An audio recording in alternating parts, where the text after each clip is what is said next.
અત્યારે શ્રાદ્ધ પર્વ ચાલે છે, તો એમ માનવામાં આવે છે કે મહાભારતના ભીષણ યુદ્ધ પછી ધૃતરાષ્ટ્રના 100 જેટલા પુત્રો હોવા છતાં પણ એનું પિંડદાન કરી શકે, એનું શ્રાદ્ધ કર્મ કરી શકે એવો એક પણ પુત્ર બચી શક્યો નહોતો.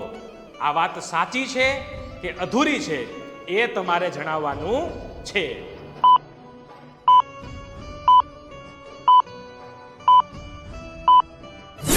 સૌ પ્રથમ તો એ વાતને સમજી લો કે ધૃતરાષ્ટ્રને 100 નહીં 101 પુત્રો હતા. એમાંનો એક પુત્ર એટલે યુયુત્સુ, જેના પિતા ધૃતરાષ્ટ્ર હતા, પરંતુ એની માતા એક દાસી હતી. અને મહાભારતના યુદ્ધમાં એણે અધર્મનો નહીં ધર્મનો પક્ષ લીધો હતો. મતલબ કે પાંડવોના પક્ષમાં રહી અને કૌરવોની સામે યુદ્ધ કર્યું હતું. પરિણામે ધૃતરાષ્ટ્રના એકમાત્ર વંશજ તરીકે યુયુત્સુ જીવંત રહ્યા હતા. ધન્યવાદ.